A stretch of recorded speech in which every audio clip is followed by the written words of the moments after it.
Seat JDU की बात। ये तो एक बार नहीं अनेक बार बताया जा चुका है कि तीसरी बार मोदी सरकार, कांग्रेस की अगुवाई वाले गठबंधन की जो तैयारी है उसकी इतनी गांठें पड़ गई हैं और कई बार गांठ खुलती है, कई बार फिर गांठ बन जाती है और इस गठबंधन का कोई भविष्य नहीं है। देश की जनता का इस गठबंधन पर कोई भरोसा नहीं है।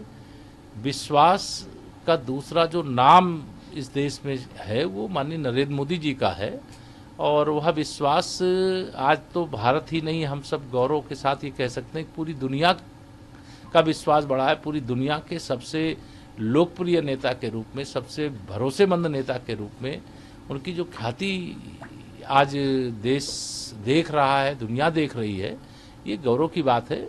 मैं यह मानता हूं कि तीसरी बार भी और चौथी बार भी, पांचवी बार भी, बार बार मोदी सरकार, बार बार भाजपा सरकार। 5 राज्य नहीं, वो मीटिंग करे, ये उनके गठबंधन का विषय है, हमारा विषय नहीं है। हमारा एक लाइन का विषय है कि भारतीय जनता पार्टी जहाँ सत्ता में है वहाँ वापसी करेगी और जहाँ हम सत्ता में नहीं है वहाँ कांग्रेस को हराएंगे, कमल खिलाएंगे, सरकार बनाएंगे और 2024 में माननीय नरेंद्र मोदी जी के नेतृत्व में देश में सरकार के लिए यह जरूरी भी है। और इसलिए कांग्रेस का कोई नेता कह रहा है या जो गठबंधन बनाया है INDIA के नाम पर, उस गठबंधन का कोई नेता कहता है, चाहे वो हमारे जो अच्छे जाने माने देश के पत्रकार एंकर हैं उनका बहिष्कार करने की बात करता है, वो आपातकाल थोपने का संदेश एडवांस में देना चाहते हैं, तो वो उनका विषय है, वो देते रहेंगे। लेकिन जनता मन बना चुकी है, केवल चुनाव की घोषणा का इंतजार है।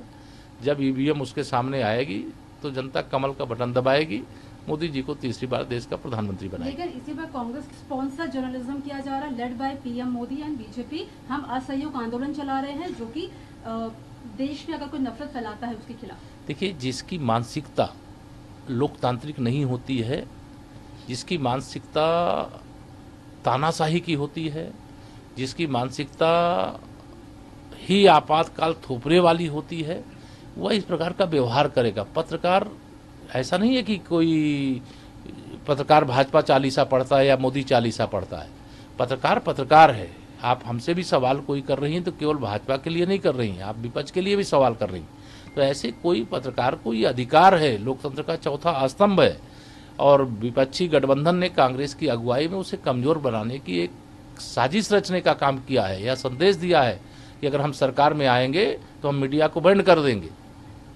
वन नेशन वन इलेक्शन पहली बैठक होने वाली है, इस बैठक को किस तरीके से समझते हैं? यह देश पूरा इस विचार का ही स्वागत करता है कि एक देश एक चुनाव होना चाहिए और एक देश एक चुनाव जिस दिन शुरू हो जाएगा, इस देश का विकास जिस रफ्तार से चल रहा है उससे दुगनी तिगुनी चौगुनी रफ्तार से चलने लगेगा।